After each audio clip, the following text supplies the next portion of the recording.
take the whole hour today because I forgot about the fire drill yesterday. So 7th hour still has to finish yesterday's notes. So there is going to be probably about 15 minutes at the end of class. Those of you that did not finish your map from yesterday, you will have time to finish it today. If you did finish your map, then I'll stamp it after notes today. And then you can just work on your study guide or something like that. All right? So this is just a continuation of yesterday's notes. So the whole thing's wrong. This is just a continuation from yesterday's notes. We started talking about how Napoleon went about conquering the European Empire.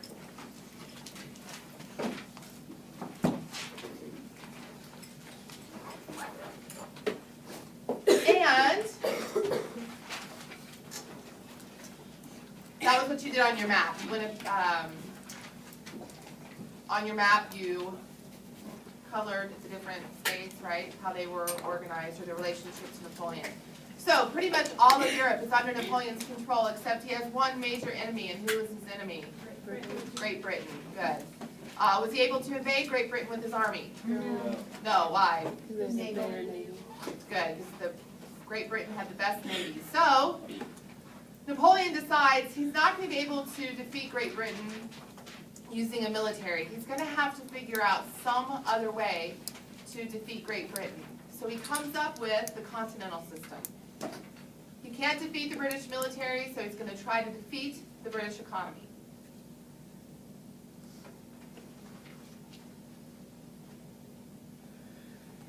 So he does this by forcing all of mainland Europe to cut off trade with Great Britain. That's how he goes about trying to defeat the British economy. He is not going to allow anyone in Europe to trade with Great Britain. And hopefully he thinks this will weaken and then eventually destroy the British economy. But he's wrong. The British economy is going to survive. The continental system is not going to work. It ends up being a failure.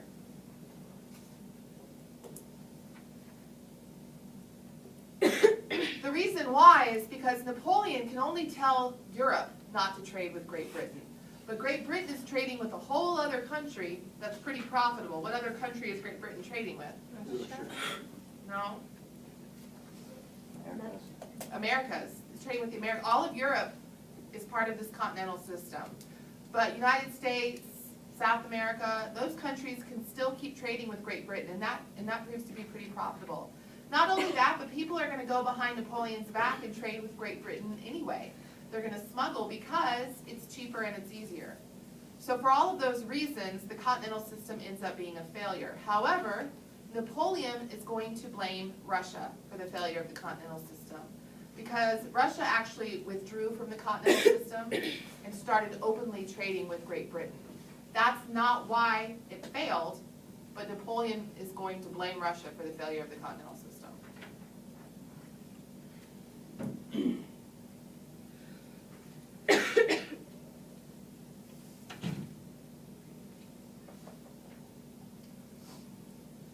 So meanwhile, Napoleon has created this empire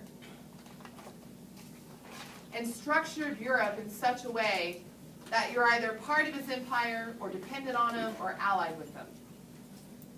So the European response to the empire, meaning how did everybody feel about this? How did the rest of the European countries feel about being part of Napoleon's empire? Did they like it or didn't they? Yes or no? You would think the rest of the countries would like it, because remember yesterday we talked about the set of French laws, the Napoleonic Code? What did the Napoleonic Code do? Provided for... Oh, the set of laws for all citizens, equality and protection of property. Good. Equality and protection of property. So that Napoleonic Code is going to extend to everybody that's part of Napoleon's empire, not just French citizens, but everybody. So serfdom is going to be abolished in a lot of places because with the Napoleonic Code, everybody's equal. So you would think that as Napoleon starts to expand his empire, people are going to like being a part of it, just like the French did. But in actuality, a lot of people resented Napoleon, and they resented the Napoleonic Code, and they didn't want to be part of the French Empire. Specifically the Germans. The Germans are going to have major issues with Napoleon. Now remember, the Holy Roman Empire was abolished in 1806, and what was created in its place? Confederation of the Rhine. Good. And Napoleon gave himself title Protector of the Confederation. So the Germans, they don't like being part of this Confederation of the Rhine. And they're going to respond with nationalism, and then the Prussians, one of the biggest German states, is going to reform their military. The Germans have had political problems well before Napoleon. Okay? Ever since the 17th century, the Holy Roman Empire has been pretty unstable. There's been a lot of political problems throughout those German states as they fought each other. And now with Napoleon reorganizing them, the Germans feel like the best way for them to solve their political problems is through a unified state.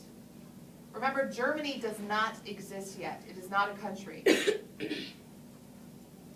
All of these German states are independent, or now they're part of this Confederation of the Rhine. So the Germans feel like the best way to solve their political problem is to become unified. We're going to talk more about this in chapter 21, because there's going to be several groups throughout Europe who are going to start to want to form their own country or their own state. And how do you decide who you want to form a state with? If we had to unify, the United States had to pick between Canada or Mexico. Who would we most likely unify with to form one big country? Canada. Why Canada? They speak the same language. They speak the same language, and we have similar cultures, backgrounds, etc. So language and culture, those are really the determining factors when we're talking about nationalism. Those are the characteristics that cause people to want to form a nation together. So that's what the Germans are basing this sense of nationalism on. They share a similar culture, and they speak the same language. So for them, nationalism is key. That's the best way they know to resist the French. They resist the French and they resist Napoleon through nationalism, through creating a unified German state. Ironically, who did they get these feelings of nationalism from? French. The French, because this is really where it originated. It originated with the French, these feelings of nationalism or patriotism. That's who they're inspired by. So that's what they're going to try to do, resist the French through feelings of nationalism. But meanwhile, the Prussians are going to reform their military,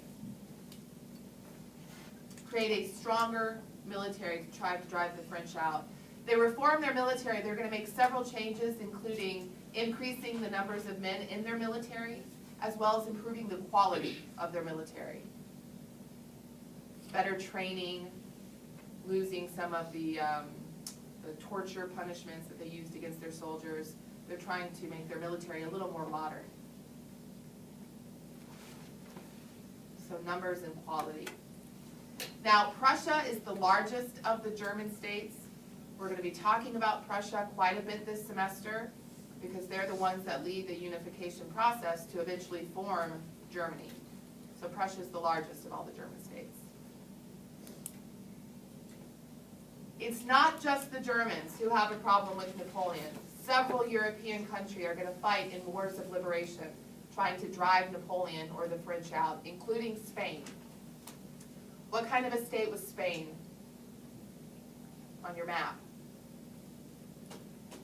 What relationship does Spain have to Napoleon? It's a dependent state. Good. Who's on the throne of Spain?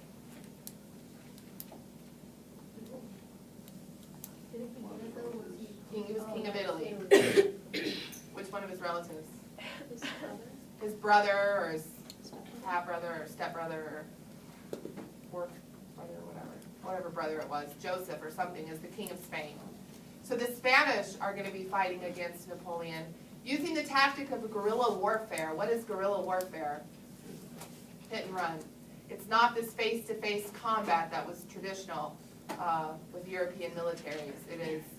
It is fighting an unseen enemy, hiding out in the trees or the mountains and fighting people that way, cutting off communication lines and supply lines. So that's what the Spanish are going to do. That was their resistance. It's not going to be very successful, but To Napoleon? to Napoleon. Even though it was his own relative ruling? No, the people that were resisting against him were like the lower classes, the peasants. They were resisting against Joseph and against Napoleon. They didn't want to have Napoleon's brother on the throne. Austria is another country that's going to renew their warfare against France. Now remember, Austria's already fought a war against France and lost land, including Italy. That's how Napoleon became king of Italy. But Austria is going to attempt to fight against France again, and again they're going to be unsuccessful.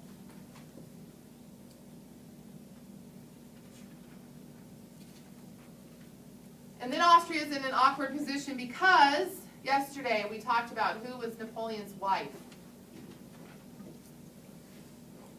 What was her name? Josephine. And what's the fate of Napoleon and Josephine? He divorced her. Remember, he knew he was going to divorce her, and he does divorce her. Now he's ready to get married again. One of the problems he had with Josephine, she didn't have any children. And so yesterday we talked about Napoleon's coronation. What was the point in establishing a dynasty? Have an heir. So he could have an heir, so he could pass it on to his kid. Well, Josephine had no kids. So he divorces her, and he proposes to two different women. Marie-Louise from Austria. What's her last name? Habsburg. The Habsburgs are from Austria. He also proposes to a Romanov princess. Where are the Romanovs from? Russia. The Romanov princess politely declines him. Marie-Louise accepts his proposal, and they get married. So now he's married to a Habsburg. Marie-Louise becomes his second wife, and she does have children for him.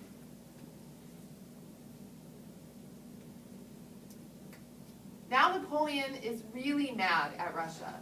Not only have they withdrawn from the continental system, which he thinks is the reason why it failed, but the Romanov girl just denied him. So Napoleon plans on invading Russia in 1812. He enters Russia with 600,000 French troops.